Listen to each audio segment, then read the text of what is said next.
일단은 제가 발표하고자 한 주제 자체가 처음부터 학생 사용자로서의 그 경험을 공유하기 위한 거다 보니까 약간 제 눈에서 본 편향적인 내용이 좀 들어갈 수 있어요. 이거는 제가 최대한 중립적으로 하려고 했지만 약간은 좀 들어갈 수 있다는 점 양해해 주시고요. 네, 시작하겠습니다. 제가 처음에 들어온 거는 뭐 학생 사용자 대부분이 그렇듯이 저 잼 유저로 들어왔어요. 이때가 4월 2일이었고 첫 기여가 무려 학생 채팅방이었다는 그런 게 있고요. 이때 일반 문서 기여가 50번째였어요. 진짜로 그 전까지는 계속 사용자 문서나 아니면은 학체만 돌아다니면서 네, 소위 말하는 그 침묵질이라는 것만 계속하는 어떻게 보면 가장 제가 지금 싫어하는 그 유저 중에 한 명이었고 심지어 이때 좀 무개념이었던 거는 계정명 변경 요청도 11번째 바로 했다는 약간 제가 그때는 위키가 약간 SNS처럼 보고 있던 거죠. 절대는 하면 안 되는. 그리고 이제 적응을 시작했습니다. 4월에 제가 들어온 다음에 3개월 정도가 지나고 적응을 사실상 끝냈다고 볼 수가 있어요. 이때부터 이제 7월부터 5달 동안 기여가 제 그 활동 기간 중에 가장 많았고 이 그래프를 보면 아실 수 있듯이 진짜로 이때가 폭발했어요, 제가. 이 빨간색이 일반 문석이었는데 대부분이 한 33%, 40%이 정도를 했고 그래가지고 이때도 지금 하는 것처럼 되돌리기를 많이 하면서 롤베커 권한도 승인을 받았고 멘토도 등록을 하고 멘토 등록한 지 이틀 뒤에는 이제 번역을 해가지고 사실상 넘겨주기가 아닌 처음에 문서를 생성도 하게 됐습니다. 이때가 저 말고도 굉장히 적응하신 분들이 많아요. 그래가지고 학체지나 아니면은 뭐 학모나 이런 것들이 굉장히 많이 절정을 이루었고, 근데 그러면서 이제 좀 적응을 한 사람 중에서 자신들이 뭐 올드비다 이런 식으로 말하는 분들이 계셨죠. 그래가지고 제 기억으로는 그때 주로 활동하시던 분들 중에서 한 3명 정도가 차단이 되었을 거예요. 이때 그래가지고 사실 저도 그때 적응을 하긴 했지만 그래도 아직 따르는 사용자라고 해야 되나? 그런 게 있어가지고 저도 약간 충격을 받았었어요, 사실. 저도 그리고 그분의 토론 태도가 잘못됐다고 저는 그 당시에 느끼지 못했었거든요. 근데 지금 돌아보면은 오히려 그게 조금 딱딱하고 너무 권위적이지 않았나 그런 생각도 들고 아까 처음에 시작할 때 암흑기어 챌린지가 나왔었어요, 얘가. 그 초록바지님이 그거를 주최를 하셨는데 제가 그때 같이 안내원으로 들어갔었는데 그분이 챌린지 진행 도중에 한 5일 정도인가 차단이 됐었어요.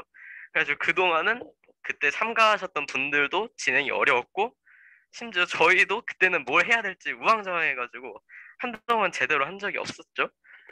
하지만 그래도 어느 정도는 성공했어요. 별로 좋았던 기억은 아니지만 이때 근데 좀 권한에 너무 심하게 집착했었죠. 학생 사용자들도 그렇고 다른 사용자들도 있었지만은 코로나 때문에 온라인으로 하는 사람들이 늘어나면서 위키백과에도 들어온 사람들이 많아졌고 이때 일괄 되돌리기는 살짝 그러니까 롤베커 기능에서 굉장히 많은 분이 신청을 하셨는데 실제로 작년에 20명도 안 됐을 거예요. 그 완료된 사람이 아마 그래가지고 그때 적응하신 분들 중에서 된 사람도 있지만 모자를 너무 많이 쓰려고 하신 분들이 계셨다. 그리고 그 다음에 제 초반처럼 침묵이 굉장히 그때 만연했던 지금으로서는 상상도 할 수 없는 시간이었는데 그때는 뭐 게임 아이디 알려달라 이런 말도 사투에 있어가지고 좀 많이 심각했던 그런 때였습니다.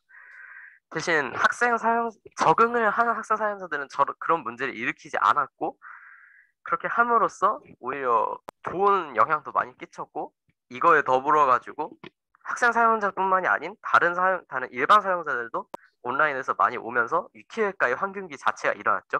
이때 50만 문서를 돌파를 했어요. 50만 문서를 돌파했다고 해가 50만 문서를 돌파를 해가지고 뭐 기념 로고도 만들어줬고 뭐 학 행사도 했고 그러면서 점점 증가했죠. 지금 지금 여기 그래프를 보면은 그 월 100회 이상 현재 그러니까 좀 많이 활동을 한 사용자 수인데 이 20년도쯤에 갑자기 훅 늘어났어요. 이때가 아마 2020년 초반이니까 이때가 잼 사용자로서도 가장 많이 온 때였고요. 그 다음에 제가 좀 일을 저질렀어요. 그래가지고 막히고 기어도 계속 뭉쳐가지고 2월에는 5번, 네, 5번이었습니다. 여태까지 제가 한 자릿수 나온 적이 많지가 않아가지고 이때 저는 편집도 많이 못했어가지고 휴식기라고 선언을 하고 싶어도 선언을 할 수가 없었어요. 그래서 사실상 휴식기였어가지고 이 기간 동안 일어나는 저 잘 모릅니다. 그래가지고 이건 생략하도록 했고요. 그 다음에 지금이에요, 이게. 다시 위키가 풀렸고 여름방학도 딱 타임에 맞게 시작을 하면서 복귀를 하게 됐습니다. 이때는 아까의 그 절정기보다 못하지만 그래도 20%나 30% 정도로 준수한 편이고 멘토도 다시 하면서 활동을 이어나갔죠. 지금 제가 생각하는 최대 문제입니다, 이게. 학생 사용자 중에서 계속 편집 안내도 안 보고 권한 신청만 하고 계속 반려당하고 다중계선 생성하다 걸리고 에디터 톤 이것도 아까 나왔죠. 에디터 톤 생성이 너무 심해졌어요. 남발이라고 하죠. 이런 거 한 문서만 하는 뭐 자율 배식 이런 게 너무 심해졌고 침묵질은 그때보단 못하지만 여전합니다. 이게 지금 제가 보고 있는 학생 사용자들의 현실이에요. 그리고 이거는 해결하고자 한 사람이 많았죠. 특히 에디터 톤은 지금 좀 줄어들었어요. 물론은 계속 되긴 했지만 한 2주 전보단 줄어들었다. 침묵질도 한 1년 전보단 줄어들었지만 그래도 계속 있긴 있다. 다중계정 문제도 뭐 어떻게 할 수는 없고요. 이건 다중계정은 학생 사용자만의 문제가 아니긴 하지만은 그래도 웬만한 그 학생 사용자들을 제외한 일반 사용자보다는 학생 사용자들의 그 비중이 더 많다는 게 제 생각입니다. 제가 대충 정리를 해봤는데요. 그 꼭 필요한 존재이지만 오히려 그렇게 막 좋지 않은 존재. 모순적이에요. 굉장히 모순적인데 이 모순적인 이유가 아까 말했듯이 생산적인 기여를 하는 경우에는 선한 영향을 줍니다. 뭐 저는 아니라고 볼 수도 있겠지만 저 말고도 뭐 이번에 지금 휴식을 하신 뭐 유코니님이나 아니면 업로더로 활발한 활동을 하시는 지금 여기 계신 오도님이나 이런 분들은 굉장히 지금 위키리카에 많은 도움이 되고 계시죠. 특히 업로더나 그런 경우에는 비자유 저작물이 요즘 요청이 많이 들어가지고 굉장히 힘드셨을 텐데 그래도 끝까지 열심히 하고 계시고요. 근데 그렇다고 하기에는 그 적응하지 못한 사용자들이나 SNS 제가 딱 초반에 보던 그 SNS라고 보는 사용자들한테는 너무 위키백과라는 게 개방이 돼 있어요. 편집하기에도 원본 편집은 어렵지만 시각 편집기라는 게 새로 들어왔죠. 이 시각 편집기라는 게 굉장히 그 SNS를 하던 거랑 편집기가 비슷하게 생겼어요. 그 서식 같은 것도 쓰기 잘 돼 있고 그래가지고 침묵질이나 그런 걸 하기 너무 쉽단 말이에요. 게다가 반스타나 그런 것도 위키사랑이라는 위 기능으로 뜨죠. 물론 모바일에서는 안 뜨지만은 그렇게 해가지고 계속 침묵질을 하고 다중계정 생성하기도 너무 쉬워요. 다중계정이라는 정책이 있는 줄도 몰라요.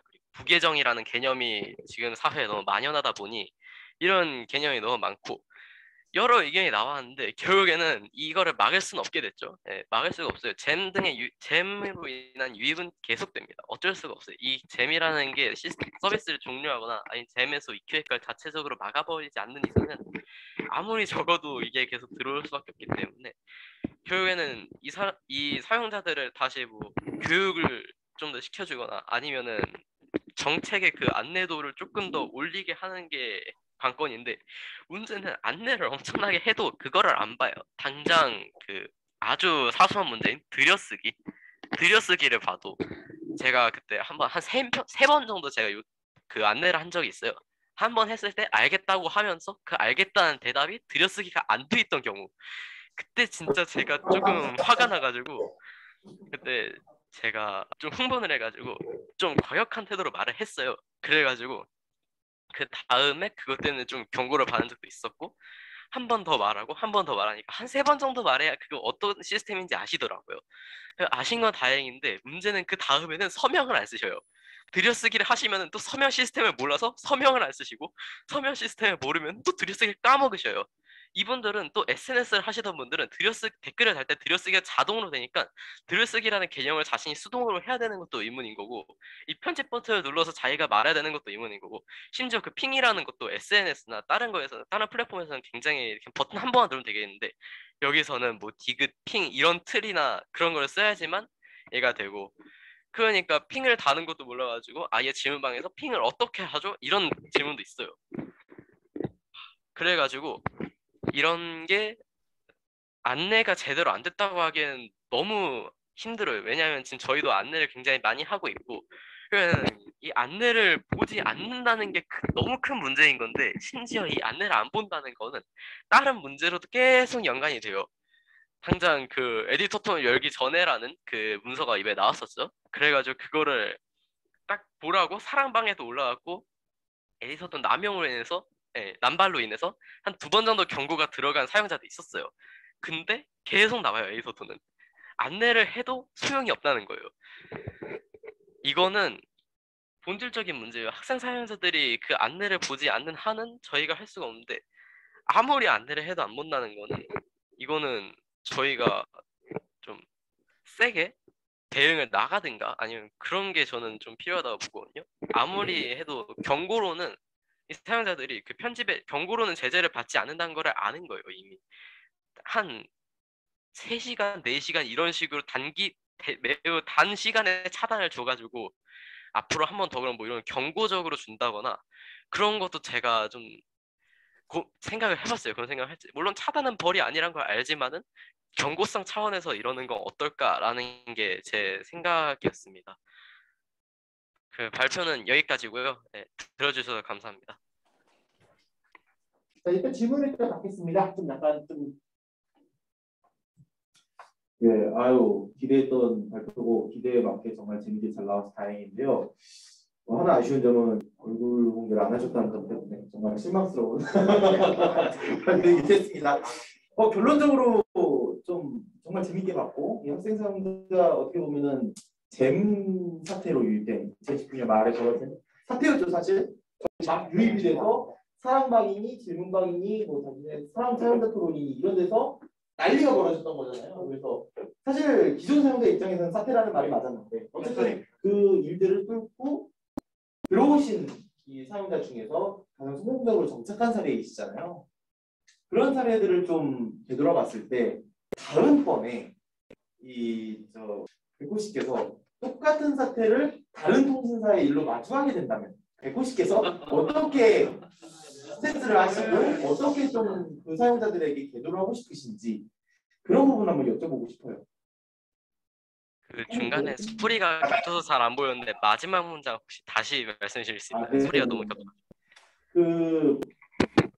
그래도 저희는 이게 처음 겪었던 일이고 그러다 보니까 좀 대처하는데도 좀 어려웠고 통신사부터 난리를 치기도 했었잖아요. 협회 차원에서.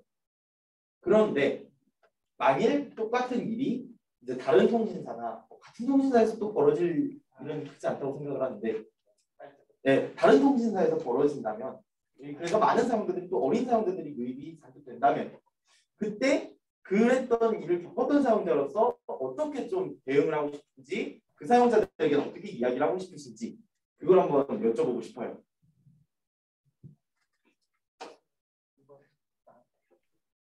사실 지금 제가 했던 걸로 보면은 저희는 이게 사태라고 생각하지 않아요. 사실 그 일반 저보다 더 빨리 들어오신 분들의 입장에서는 사태라고 보실 수 있겠지만은 저희는 오히려 이 계기가 이게 잼으로 된 게 저희가 위키에 들어올 수 있는 계기가 된 거니까 저희는 농담 반 진담 반은 오히려 잼에서 그 위키가 열린 거를 좋아하는 사람들도 있어요. 농담 반 진담 반으로.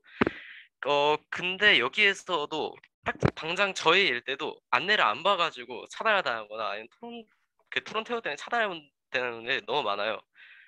그래가지고 안내를 안 본다는 거는 저희가 어떻게 할 수가 없잖아요. 그래가지고 안내를 좀 더 대문이나 그런 데다 아니면은 대문에 네, 저거죠. 당장 저 영진님이 쓰신 저거에도 제가 좀 공감 어느 정도 했어요. 저기에서 안내를 너무 안 봐요.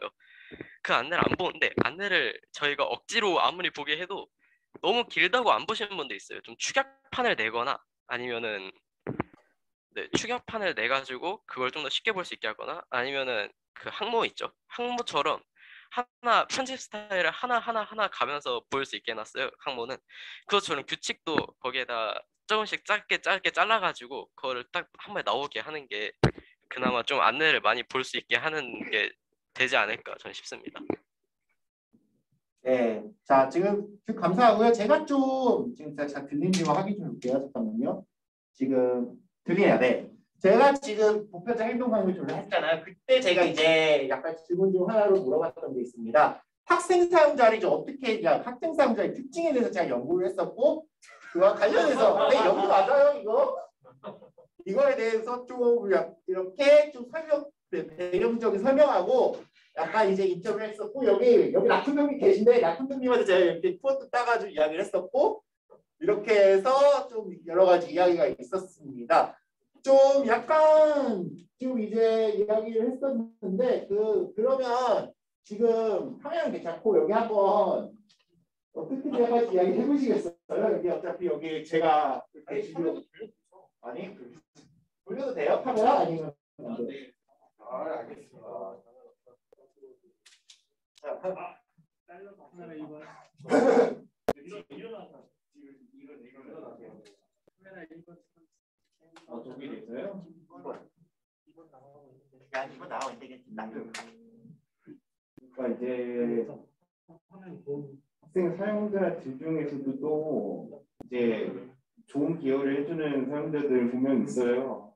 그래가지고 그런 점도 있는데 이제 진짜 그 백호님이 말씀해주신 것처럼 아무래도 근본적인 문제도 있다 보니까 약간 이제 자기가 기여를 하고 싶은 마음도 있고 에디터분도 만들고 싶은 마음도 있고 하는데 이제 그게 안 따라주는 거예요. 이제 뭘 해야 될지도 모르겠고 이제 자기가 알고 있는 지식이 아무래도 뭐 유튜버라든지 아무래도 좀 그런 이제 유튜버나 파트라든지 요리라든지 그렇게 뭐 학생들이 주로 하는 뭐 게임이나 문화들 있잖아요. 그러니까 그런 거에 대해서 또 출처를 추가하려고 하면은 이제 또 뒷기획관은 거기에 대해서 또 깐깐하게 보니까 아무래도 그런 점에 대해서는 진짜 아무래도 그러니까 제외 기획과가 있지만 그 학생 사용자들을 공동체에서 다 받아주기에는 확실히 공동체에서도 감싸기가 좀 어렵다고 생각을 하고요. 그렇지만 진짜 학생 사용자들 중에서도 자기가 기여 의지가 있고 자기가 정말 기여를 잘할 수 있겠다 이런 의지가 보이고 공동체에서도 그런 게 딱 있다고 생각되면은 그런 사용자들은 확실하게 딱 이뤄가지고 이제 좋은 사용자로 그리고 진짜 숙련된 사용자로 만들 수 있게 만드는 정책이 필요하다고 생각해요.